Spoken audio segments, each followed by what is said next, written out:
I'm even fine pass. See my dress. See my dress. Tell your favorites to show you what they are wearing.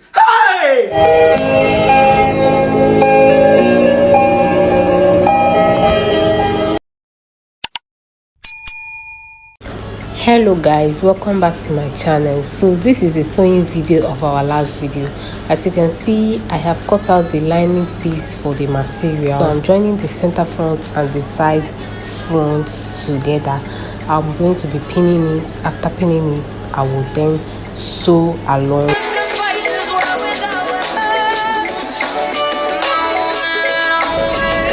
After that, I am going to be notching the places that I sewed. I'm going to be notching especially the underbows, the bust point, and also close to the chest line.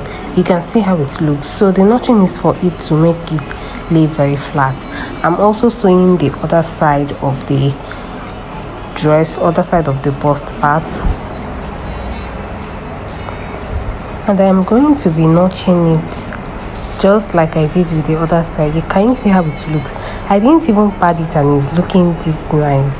So if you want to pad your own, you can pad, but I don't want to pad my own because I'm going to be using a push-up bra to wear it. So I'm also sewing the back, and this is what it looks like. I'm sewing the other side of the back.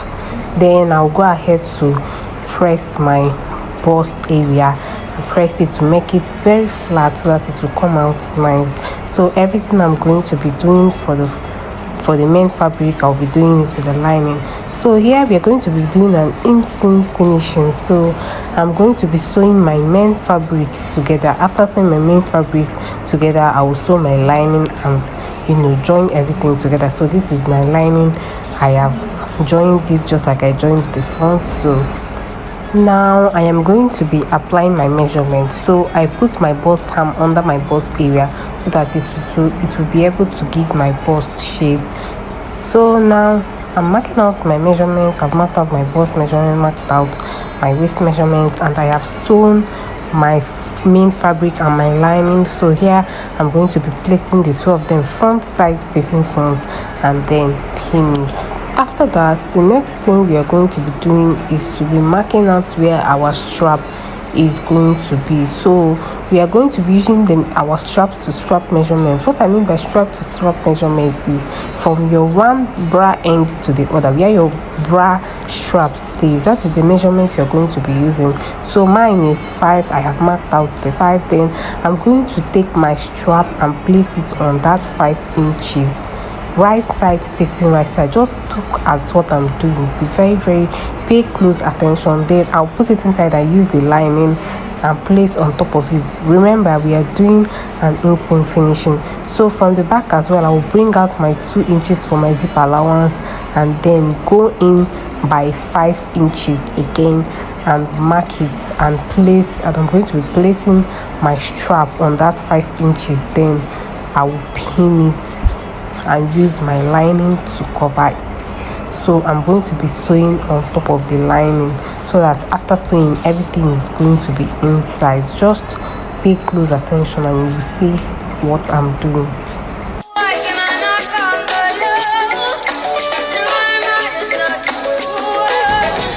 So now I am sewing my top. I'm sewing it round with the lining together.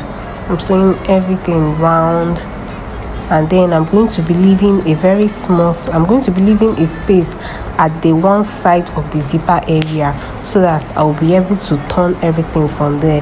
Then after it, I'm going to close it up and then add my zipper. So just watch what I'm doing.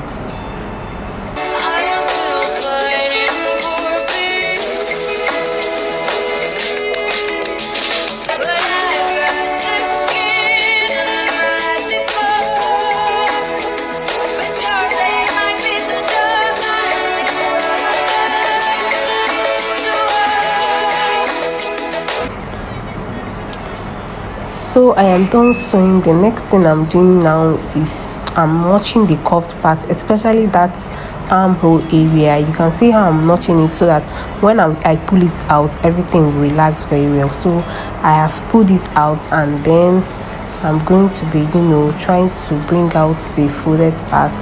I'll also put my scissors inside so that I'll be able to poke out those corners there. So guys, right here we are done with the top. The next thing we are going to be doing now is to add the zipper, and our top is ready. Now we are going over to the skirt part. So I'm going to be attaching my band to my skirt, and this band is 2.5 inches. The skirt band is 2 inches plus ½ inch sewing allowance, which is 2.5 inches. I'm going to be placing my skirt on my body to mark out how I want the flare to be.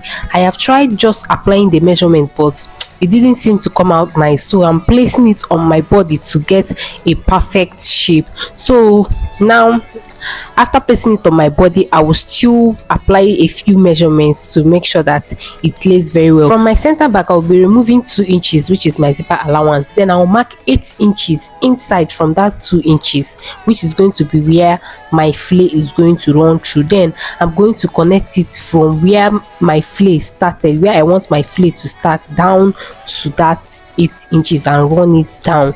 So I'm not going to, we don't have any particular measurements on where the flare will end. It is the length of the flare that would determine, the width of the flare that will determine where it will end. So from that band, I came down by 6 inches. That is where my flare is going to be starting. Then from that 6 inches, I drew it down to that 8 inches that I marked from the center back.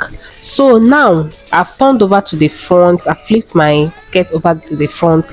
I'm going from the front. I'm going to be marking in 4 inches, but guys, I would advise you to do 5 inches, because after doing 4 inches it was kind of a bit close. So you can see I'm marking down 6 inches down, then I'm going to come in by 4 inches. So I would advise you guys to do 5 inches because it will come out better. So I'm marking the lines down to that 4 inches that I marked, and then just down. I told you that the length of the flare will determine where it is going to, the line display is going to stop. So now from the center back again, I'm coming in by 2 inches for my zipper allowance. Then from that 2 inches, I will come in by 8 inches, then connect the line from that 6 inches down to that 8 inches and just run it down on the same line. So you'll be asking, why am I still applying measurements after I drafted it on my skirt? So that line I drew on my skirt served as a guide for me, so it gave me a clue on how I would want it to look, so that when I apply the measurements, it's going to come out perfect. So that is what I did. Now here, I'm bringing in my side flare and I'm going to be placing it on that line that I marked. I'm going to be placing the center on the side. You see where I'm placing the center on that side where the side started. So I'm going to be placing that place, that center. You remember when we were cutting it, there was a place that I notched, so that's where I'm going to be placing on that center, that 6 inches that I marked from up. So I'll place it there and then place it round until wherever it ends, that is where our flare stops. Now I'm going to be pinning the flare all round so that it's not going to shift when I'm sewing it, because this part can be a bit technical, so you have to pin it to make sure that it stays in place. So now we have gone over to the sewing machine. So guys, please, when you're sewing, start from the center so that it's going to give you a good outcome, because when you start from the side it might shift. So just start from the center. When you sew from the center to the other side, you start from the other side down to the end. So I think it's going to be better that way. That's what I'm doing. Just watch what I'm doing. So after that, you do the same to the other side, then close your skirt and fix your zipper. So that is the end of this video, guys. If you got any value from this video, please give it a thumbs up and please subscribe to my channel, and don't forget to turn on your notification bell so that you'll see my next video. Bye.